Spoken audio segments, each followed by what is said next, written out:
Once only the stuff of legend, this 14,000-foot peak is now one of the most famous mountains in all of North America. Despite being hidden from view, thousands have gone out of their way to see it for more than 1.5 centuries.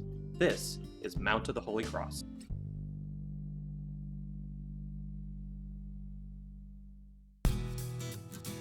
In the great state of Colorado, there are more than 50 peaks that surpass 14,000 feet in elevation. In total, the 100 tallest peaks in the state are known as the Centennials. My name is Jason, and I'm aiming to document each of these iconic mountains. Join me as I explore the geography and history of the Centennials. Let's go!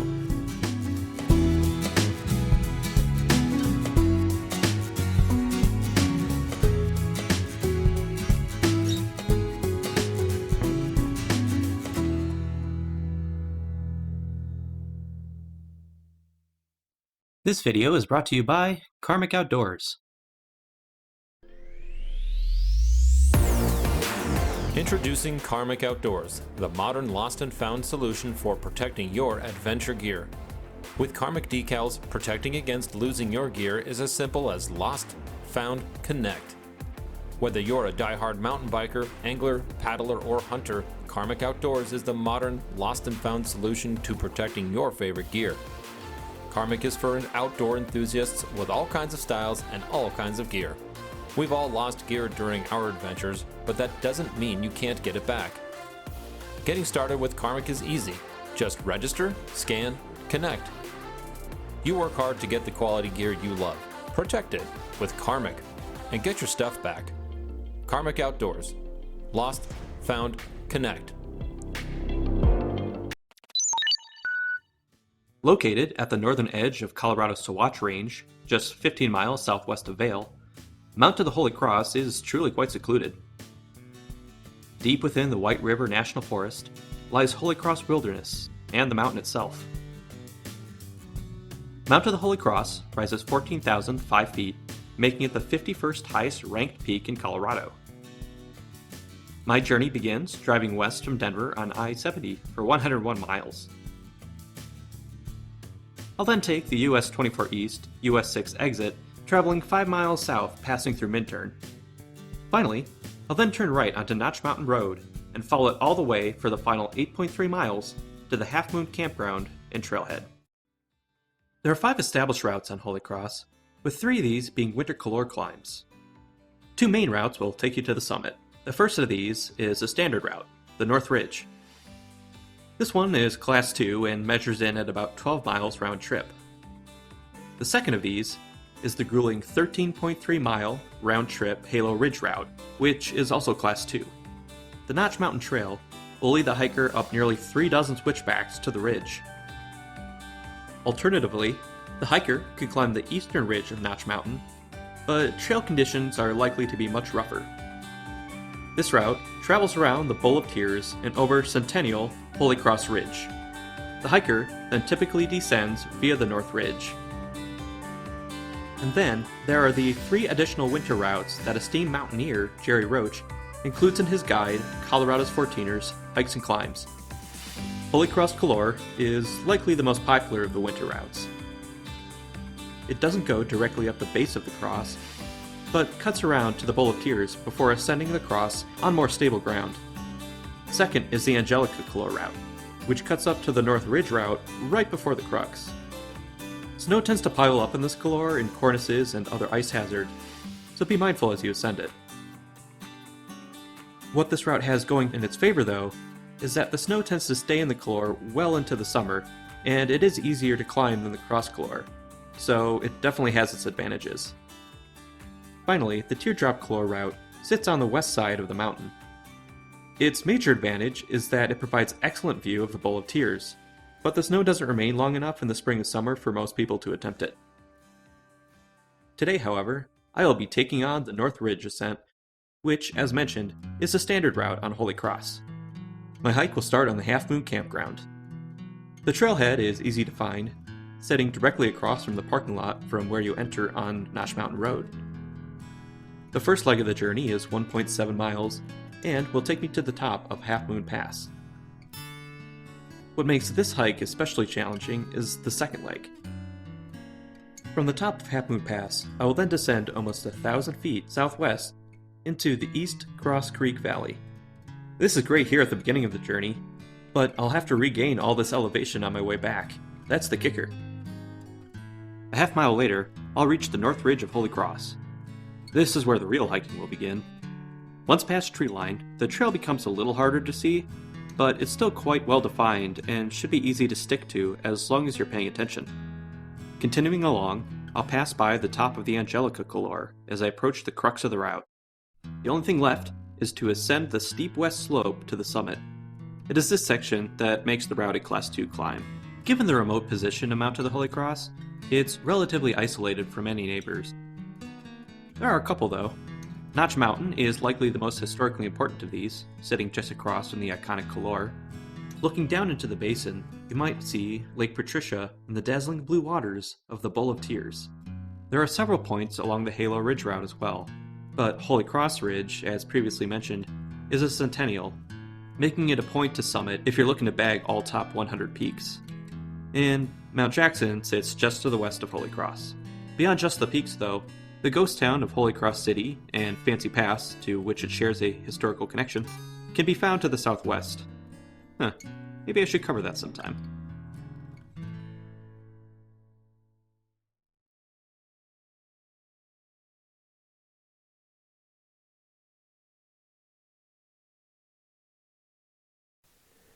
Good morning, Trailblazers.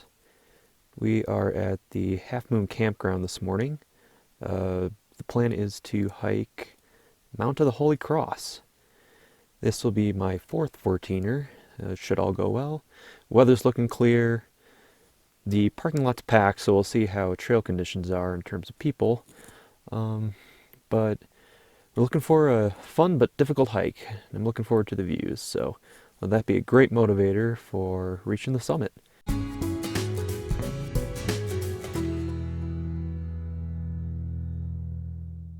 So let's look at some stats. The highest point will be 14,005 feet, just making it into the exclusive 14,000 foot club. Round trip, you're looking at about 12 miles. Some reports are a little less, some a little more, but 12 is about right. Total gain is going to be 5,600 feet. That is going to include the elevation lost and gained over Half Moon Pass. Exposure, rockfall, and route finding will all be moderate. Most of the challenge coming in that last section of the climb. The time commitment is going to be very high, especially if you're planning on doing this in one day. Plan for about 8 to 10 hours. Crowds are moderate. Holy Cross is still a popular climb for those looking to climb a 14er, but you're not looking at anything like Mount Bierstadt or Mount Evans. There are a few camping options. There's Half Moon Campground right at the trailhead. Cross Creek Campground is right after you go over Half Moon Pass and down into the valley. There are about a dozen or so campsites that you can pick from. And there are also some spots along Notch Mountain Road that you can pull off and camp for the night. Dogs are likely. The Class 2 scramble may be a little bit challenging for pups if they're not too used to climbing. The most important thing to know though is that this is a long climb, so make sure you're thinking of their welfare. The approach road I found was good. It's unpaved, yet it was large and clear of debris, and I was able to do it with my two-wheel drive Hyundai Elantra, so most people shouldn't have any issue as long as you have some clearance. Trail conditions I thought were great. They were clean, free of rocky debris along the path, and the trail is well marked with cairns and was fairly visible, I thought, even once you reached the ridge itself. The final 300 feet will require some route finding, but the boulders are giant and it's fairly easy to navigate. Cell reception is generally reported as good across all carriers, though it might be spotty in the East Cross Creek Valley, so be sure to keep that in mind.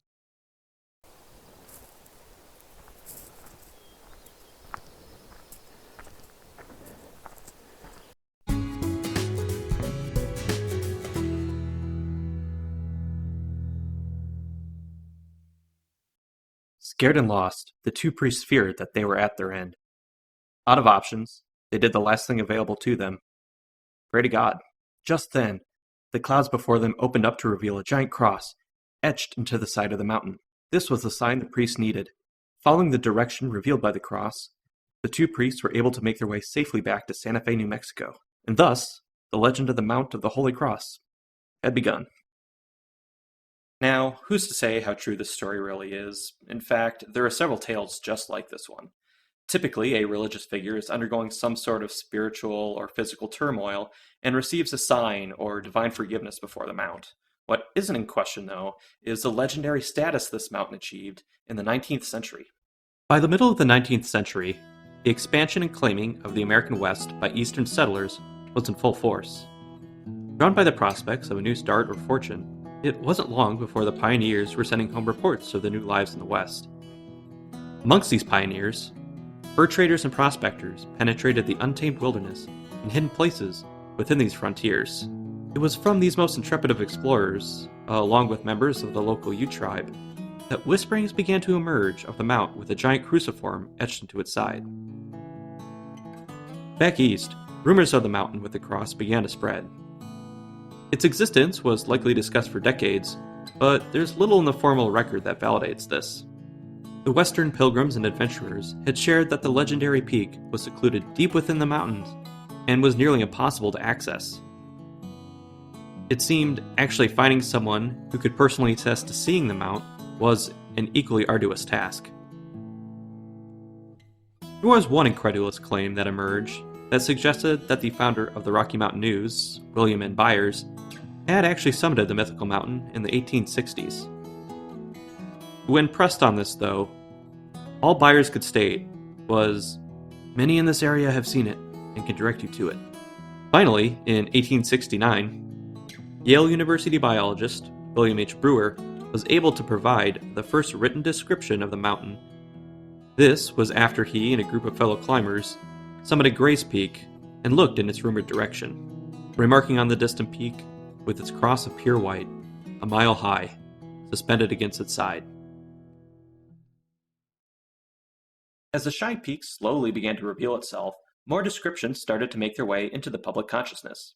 Over one of the largest and finest, the snowfields lay in the form of an immense cross, and by this it is known in all the mountain views of the territory. It is as if God has set his sign, his seal, his promise there, a beacon upon the very center and height of the continent, to all its people and all its generations.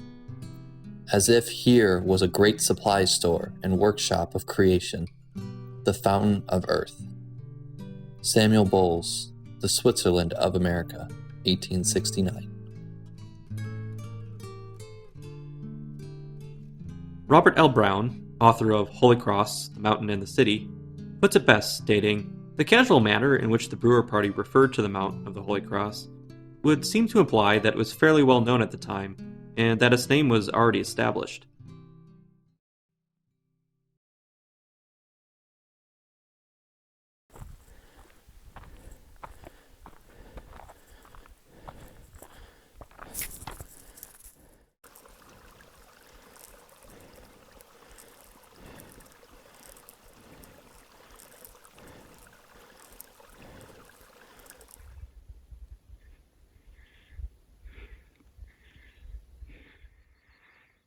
You know, a lot of reports say this trail's steep. I'm not even at the worst of it yet. Ooh, I'm getting my cardio in today.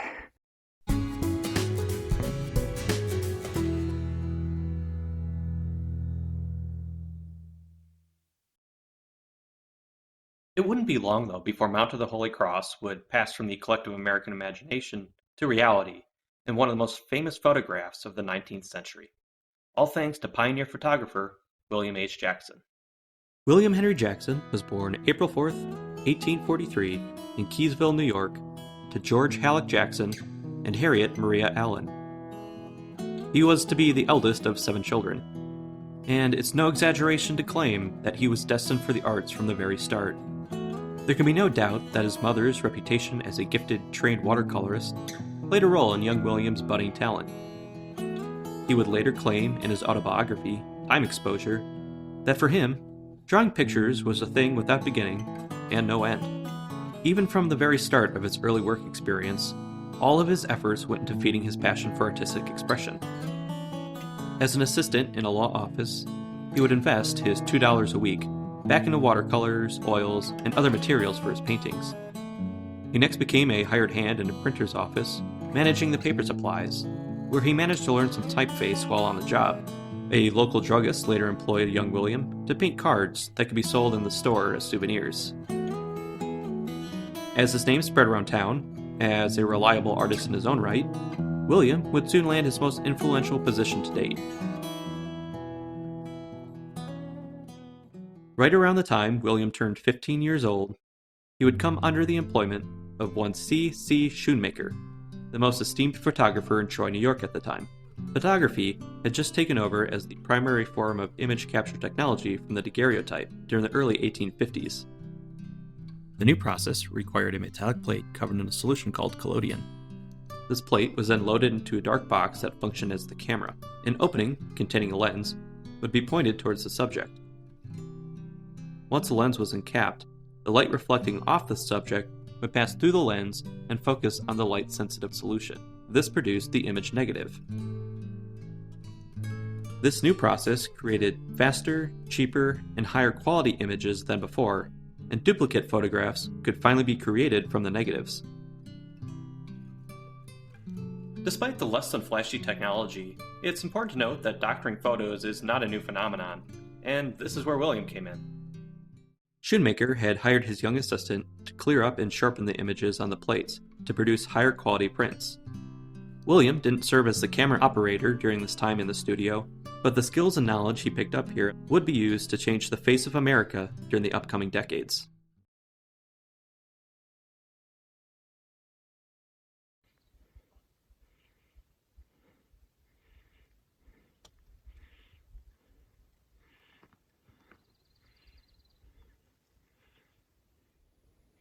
Welcome to Colorado, where if there's a slope, people will try and ski it.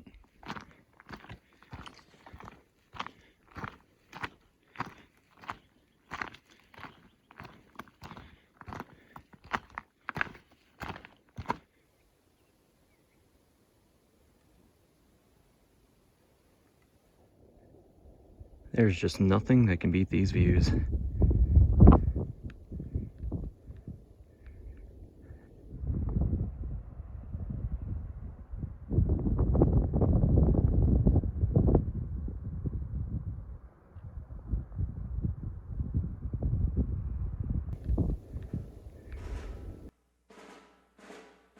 Abraham Lincoln had just won the bitter election of 1860 when Jackson accepted a new job offer in Rutland, Vermont. As he continued to learn new skills with the plates and printmaking, the country had begun to crack and erupt in violence around him. Jackson did not immediately enlist in the army when the Civil War broke out, which he later became highly conflicted about. However, when President Lincoln called for an additional 300,000 troops in July 1861, Jackson would not again ignore his conscience. He applied to join the Rutland Light Guard on August 18, 1862, and was elected into the Guard the very next day. The Guard would soon be incorporated into Company K of the Army's 12th Vermont Volunteers, and off they went to fight for the Union.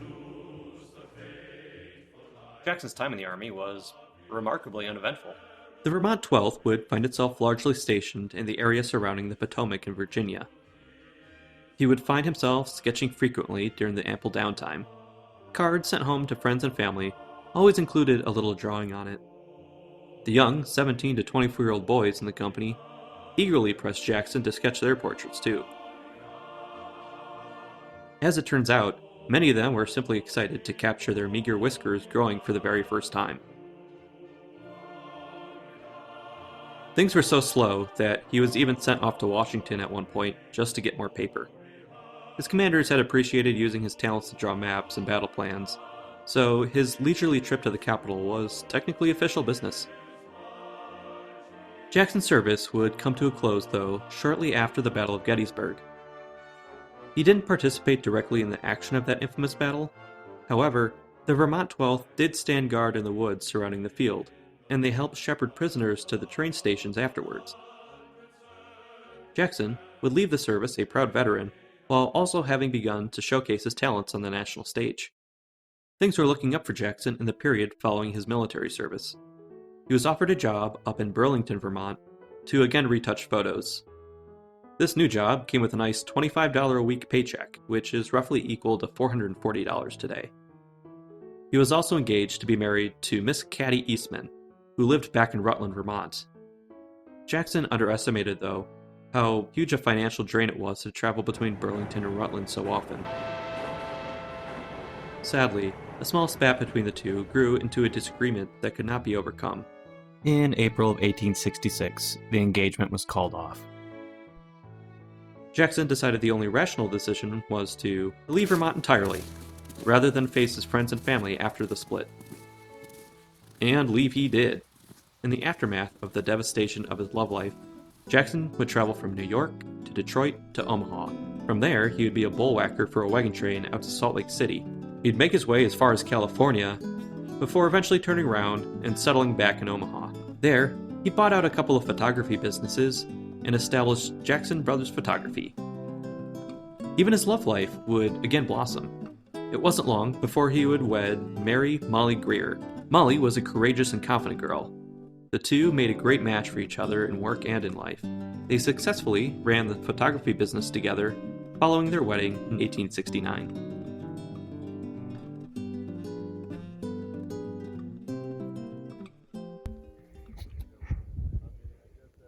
There's a ways to go.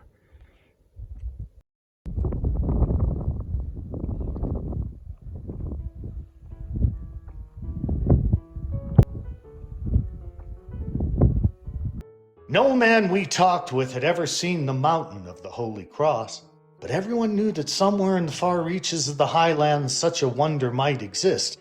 Hadn't a certain hunter once caught a glimpse of it, only to have it vanish as he approached? Didn't a wrinkled Indian here and there narrow his eyes and slowly nod his head when questioned? Wasn't this man's grandfather and that man's uncle and old so-and-so's brother the first white man to lay eyes on the Holy Cross many, many, many years ago? The following years would bring in a steady income for the business. Jackson himself spent a good portion of the time mastering his craft by photographing local tribes and the scenes along the Union Pacific Railroad. The trajectory of his life would again change when Dr. Ferdinand Vanderveer Hayden, a medical doctor turned geologist, made a visit to Jackson's store. Dr. Hayden went around and reviewed the works on display. He then approached Jackson and made a request that Jackson join him as a part of the U.S. Geologic and Geographical Survey of the Territories. Molly simply chuckled when told about the proposal and sent William on his way. It was now 1871. The primary goal of this leg of the survey was to confirm the existence and catalog the features of Wyoming's Yellowstone Territory. Here, the survey collected the first ever photographs and records of what is now one of the most famous places on Earth. Noted artist Thomas Moran was also a member of the survey. It was on this assignment that he found inspiration for one of his most famous pieces, the Grand Canyon of the Yellowstone.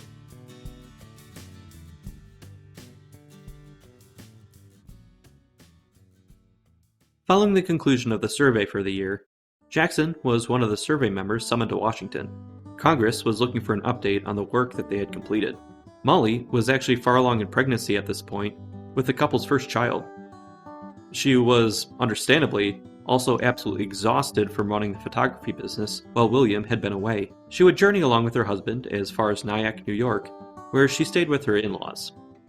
In Washington, Moran's painting and Jackson's photos would be used in a presentation to Congress about the findings of the survey. This, in turn, would lead the government to officially set aside Yellowstone as the first national park in the world. President Grant would sign the order on March 1st, 1872.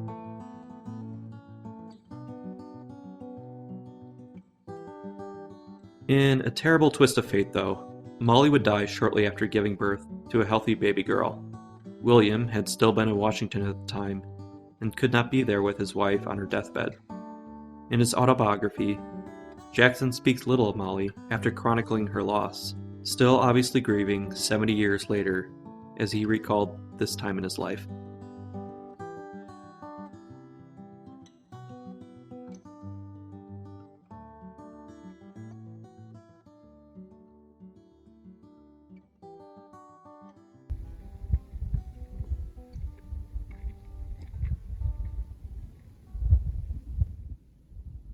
All right, we're almost there. just the crux of the route. Climb about 300 feet or so up to the summit there. If you look real close, I think we got some ski tracks. I wasn't kidding earlier when I said that Coloradans will find a way to ski. Where there's a hill, there's a way, I suppose. Now, it might just be avalanche tracks, but I had to get the pun in there.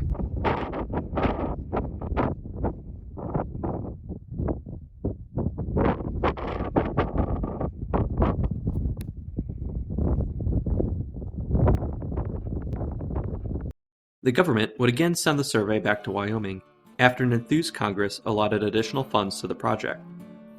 The 1872 leg of the survey would again focus on Yellowstone, but was expanded to include areas like the Tetons. Come 1873, however, tensions were high between the white pioneers and the tribes residing in the Wyoming and Montana territories. This would lead to the decision to move the survey south to Colorado for the next season. This year, the survey was set to start from Longs Peak, travel down to Gray's Peak, swing around Pikes Peak, then for all parties to gather in Fairplay in South Park. Being designated a leader as the photographic chief, Jackson was chosen to helm one of these parties. His small band included a botanist, an amateur entomologist, the son of a senator interested in ornithology, 2 highly regarded packers, and a cook named Potato John. Jackson would go on to state that he felt like a general in command of an army. "This was my expedition," he said. In July of 1873, the survey had made its way to Fairplay for the rendezvous. Dr. Hayden joined the party a short time later to discuss assignments for each group. It fell on Jackson to cross the Sawatch Range into the Elks and photograph the journey. The plan would be capped off by a search for the mountain with the cross, to be officially photographed for the first time.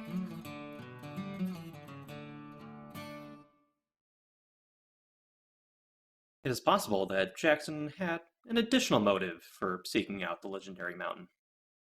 During a stay at the Omaha Indian Reservation 2 years previously, Jackson had become acquainted with Edward Painter of Baltimore. At the time, Edward had been in charge of the reservation as the appointed agent and had been joined by both his wife, Louisa, as well as his daughter, Emily. Jackson would make a point to keep in touch with the family, sending them cards and photos from time to time. A little later, I sent them copies of the photographs, and an intermittent correspondence between the family and myself thus began. When my wife died, I received a letter that was far more than a perfunctory expression of sympathy, with the result that I called on the Painters the next time I visited Omaha. After that, the letters went back and forth with a frequency that would seem remarkable, except for the fact that they were all between Emily Painter and myself. Our lively correspondence rapidly became intimate, and shortly before I left for Colorado, I asked Emily to marry me. She would say yes. According to his son, Clarence, William would go on to make an impassioned promise to Emily, stating that he would bring back home a photo of that mythical mountain for her as a wedding gift. On July 18, 1873, Jackson's crew began their long trek northwest. Snowmass, La Plata, Mount Massive, Mount Elbert, Mount Harvard, these and many others would fall before Jackson's camera during this leg of the survey. The remaining parties were making their way in the general westward direction. Jackson would occasionally receive a note from a messenger sent by Dr. Hayden. These messages always included, as Jackson described it, an urgent plea. "Hurry, you are losing golden opportunities." Then on a day in early August, a catastrophe would strike. A mule named Gimlet had slipped its pack. Many of the exposed photograph plates lay shattered on the ground. The doctor himself was the first person to notice what had happened. Following directly behind my party, he found plates along the trail and galloped up to learn the cause. By that time, Gimlet had scattered most of his load, and it was too late to do anything except right the pack and go back to pick up the pieces. Many plates were unbroken or but slightly nicked. Many more, however, were irreparably shattered. I think I have never been so distressed in my life. My finest negatives lost before anyone had ever seen a print. As Jackson would anticipate, Dr. Hayden became noticeably distressed. However, he would soon calm down as he realized that there was no one at fault. Dr. Hayden normally had a nervous attitude, but in difficult times and trying circumstances, he would become remarkably calm. This setback was one of these times. Dr. Hayden would become the calmest man in the world. While certainly a setback, the loss of the plates would not prove to be catastrophic. Dr. Hayden allowed Jackson's party to go back and retake the photos deemed most essential to the survey. Despite the previous pleas for haste, he provided reassurance that there was plenty of time for the reshoots. The party would make its way over Tennessee Pass, following an Indian trail they believed would take him to the base of the Mount of the Holy Cross. As noted by the many adventurers before them, the cross remained out of sight for almost the entire journey.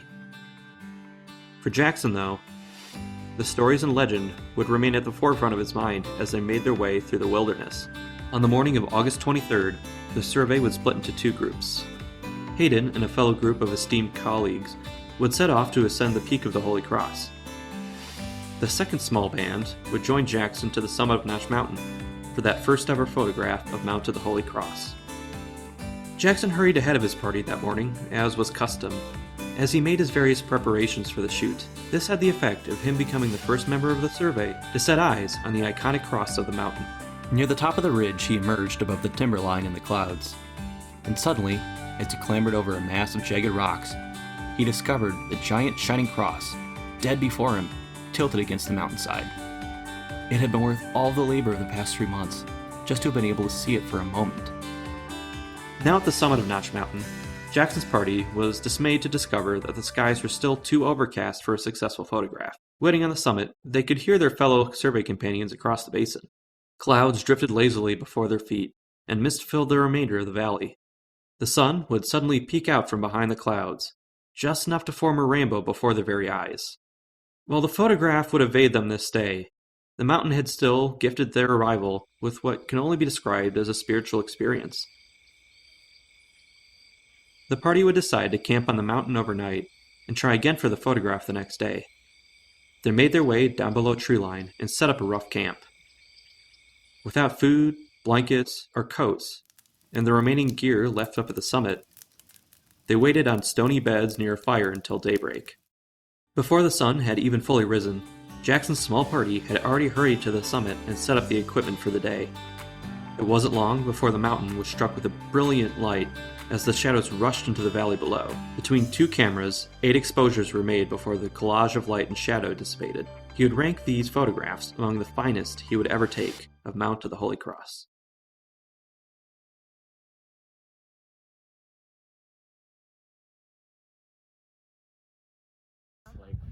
And then he'll like scare you now. And there's all these people like, what's going on over there? I don't know. They should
Jackson would end up returning to the Mount of the Holy Cross 4 to 5 times after these first photographs were taken.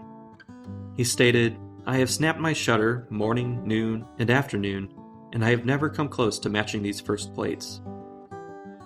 Following this leg of the Hayden survey, William Henry Jackson would marry Emily Painter on October 8, 1873, in a small affair at Emily's brother's house in Cincinnati. They would stay together until her passing on October 26, 1918.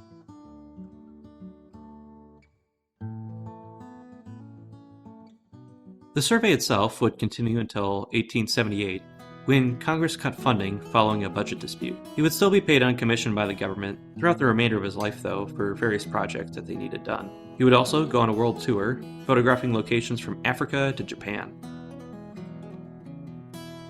And Jackson eventually found himself moving out to Detroit and finally Washington, D.C. for work. Jackson lived to the ripe old age of 99, passing away on June 30th, 1942.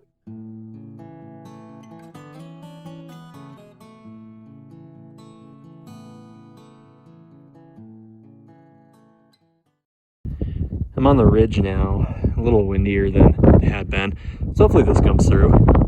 Oh, let's let that pass. There we go. You know, taking a little look, that sure looks like ski marks. Yeah, okay, wind anytime.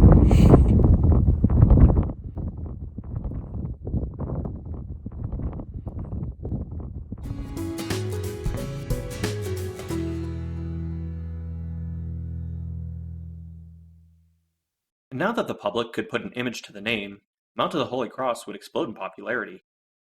Gold was found in the area, giving rise to Holy Cross City, the now well-known Colorado ghost town.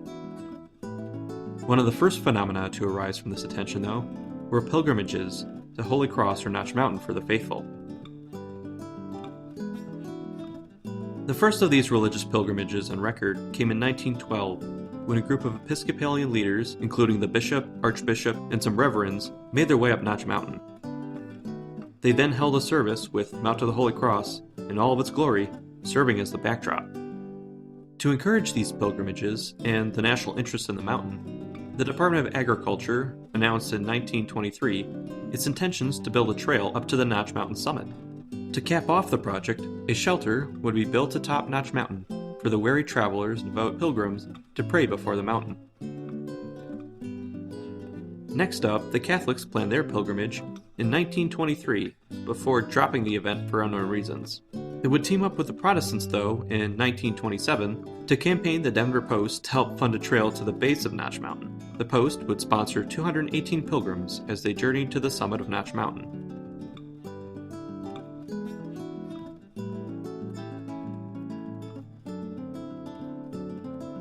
In 1929, President Hoover declared Mount of the Holy Cross a national monument.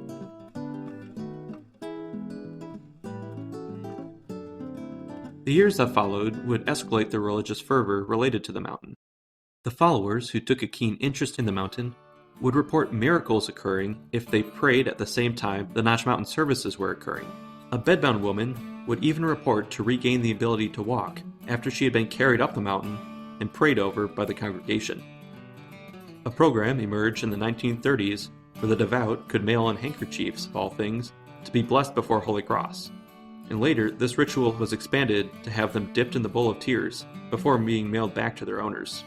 The trail up Notch Mountain was completed by the U.S. Forest Service in 1934. Pilgrimages were no longer the extreme undertaking that they had once been. However, signs of a decrease in popularity of these ventures were evident by as early as 1935.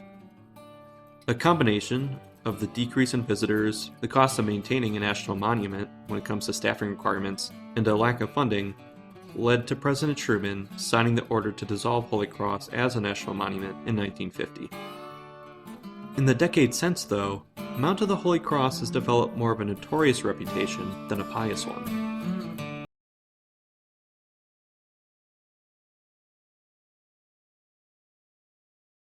If there are angels, there are demons. While I find the term the Bermuda Triangle of the Rockies a little heavy-handed, the sheer number of people who have gone missing around the area of Mount of the Holy Cross can't be ignored. and the most famous of these is probably Michelle Vanek. Michelle listened to Eric's story intently. Her longtime friend had climbed 37 of the 14ers already. Michelle was in fit condition herself. Between raising her family of 4 with her husband Ben and her job, she still somehow found time to succeed as an avid marathon runner. So when Eric Sawyer invited her to climb a 14er with him, she agreed. Michelle would spend the next few days buying new gear for her upcoming climb. She had never climbed a 14er herself, but must have felt confident in her partner given his experience. After some consideration, it was decided that the duo would climb Mount of the Holy Cross. Eric hadn't climbed it yet, and it had been considered amongst the easier 14ers, hadn't it? On September 24th, 2005, the pair left Denver at around 4 a.m. to drive to the Half Moon Campground trailhead.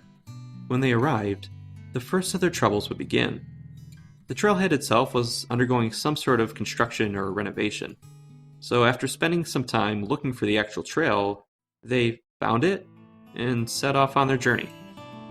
Now, the path to the summit via the North Ridge is relatively straightforward. Even back then, before the Colorado 14ers Initiative had performed its major trail renovations in 2012. However, unbeknownst to Eric, the two had accidentally started down the Halo Ridge route. Michelle was fit, certainly, but she was not used to the extreme elevation that comes with climbing a mountain. Add in the increased difficulty of the route she now found herself on, and she wasn't set up for a successful climb. This wasn't the only factor working against her, though. In a series of bad omens, the two had also accidentally left Eric's lunch and water filter back down at the car. Once Michelle and Eric had realized that they were on the wrong route, they were faced with a decision. They could either turn back at that point and surrender the day, or accept the more difficult route with their limitations and power through to the summit. You never expect the worst to happen, especially to yourself. Maybe Eric was too determined to summit another mountain. Maybe he overestimated what he and Michelle could do. No matter the reason, they did not turn around. The worst did happen, and they were about to become the center of one of Colorado's most infamous mysteries. Up and down the points of the ridge the two went. By the time the two had reached the saddle below Holy Cross's peak, they were already out of water, just past Holy Cross Ridge at 13,800 feet. Michelle told Eric she could not go any further. She encouraged him to summit Holy Cross so he'd be at one peak closer to conquering them all. And he did.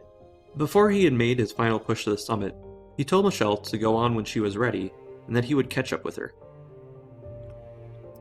Now, my sources differ as to what Eric's instructions to Michelle were. He might have instructed her to turn around and take the ridge back down to the trailhead. This seems unlikely to me though, as it would have required her to regain the various ridge points along the way, which I don't think Eric would have encouraged. The other possibility, and the one I am more partial to, is that Eric instructed her to contour, or circle around the peak, to the north side of Holy Cross. Theoretically, this would have put the two at the point of the North Ridge just before that approaches final push. This would have been an easier descent for the pair, and it is the normal descent for those that do take the Halo Ridge route. The major drawback to contouring a peak, though, is there is a tendency to unintentionally lose elevation while you perform the maneuver. It is unlikely that Michelle, or even Eric for that matter, were aware of this risk. This is a good point for me to stop and talk about something important related to the descent from Mount to the Holy Cross.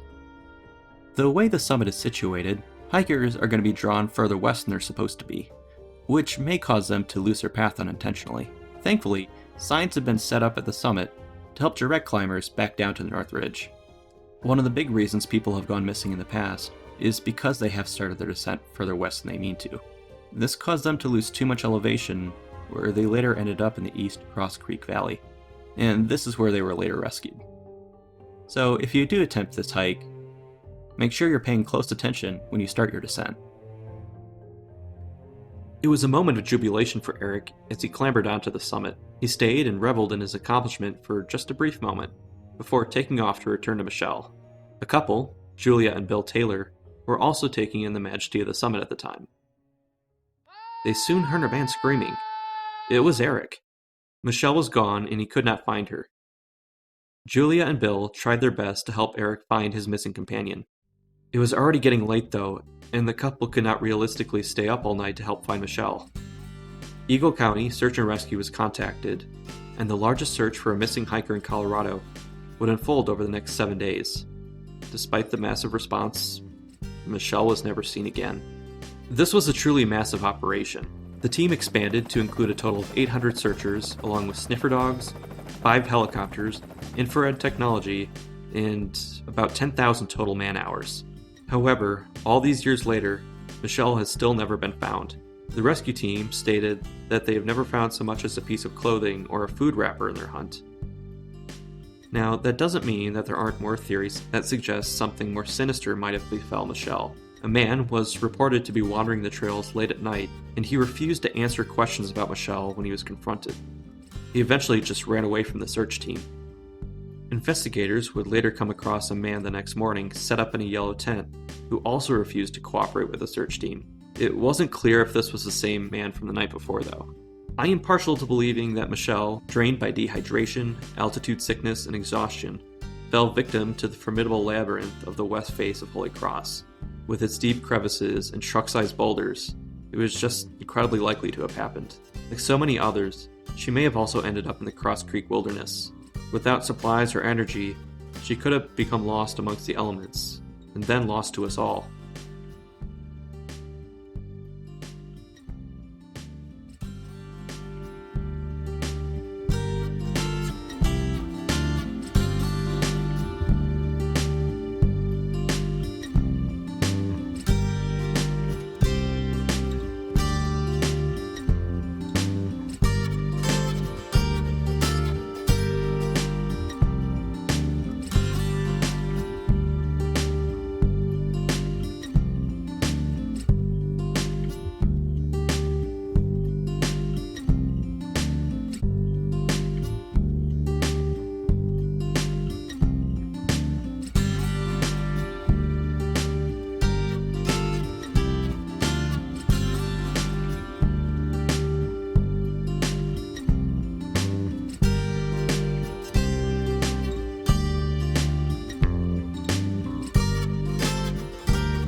No matter the cause of her early fate, she left behind a loving husband and 4 wonderful children. For the sake of the family, I do hope Michelle is someday found, so they can give her the proper goodbye she deserves.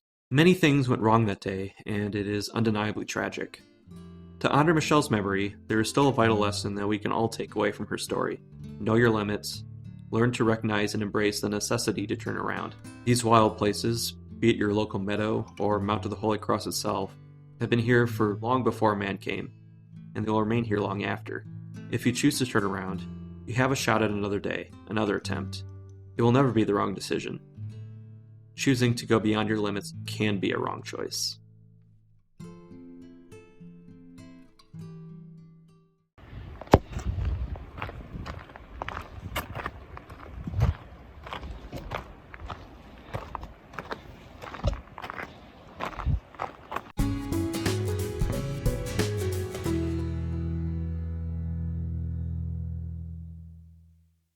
Today, Mount of the Holy Cross remains one of the most popular destinations for those wishing to attempt a Colorado 14er. The small chapel shelter, originally constructed for those on the spiritual pilgrimages, can still be found sitting atop Notch Mountain. The Park Service will still leave the shelter unlocked for those modern intrepid spirits looking to still make the journey across the Halo Ridge. There is one ongoing debate, though, as to whether the titular cross itself has begun to fade or wear away. Comparing William Jackson's original photograph to modern images of the mount, the right arm of the cross is noticeably less pronounced.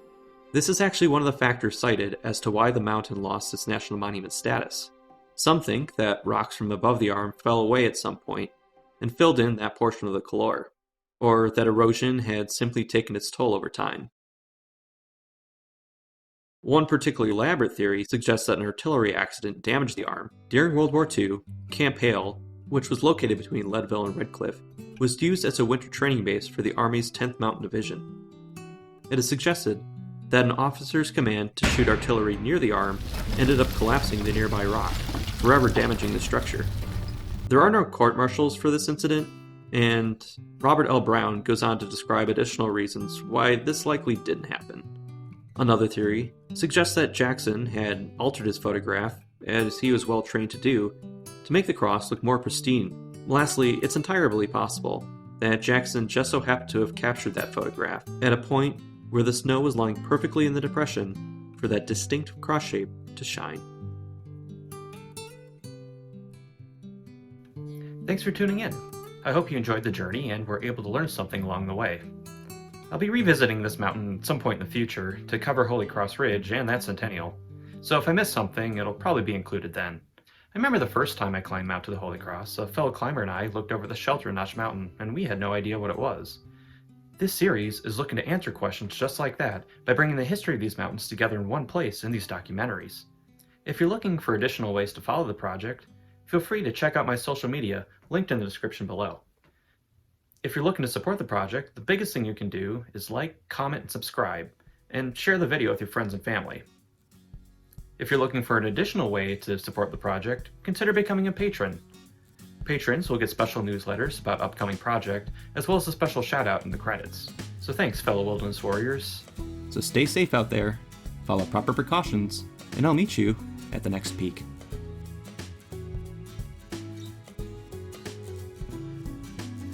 With Karmic Outdoors, your lost gear will now just be a simple scan away. Learn more by visiting karmicoutdoors.com or by following the link in the description.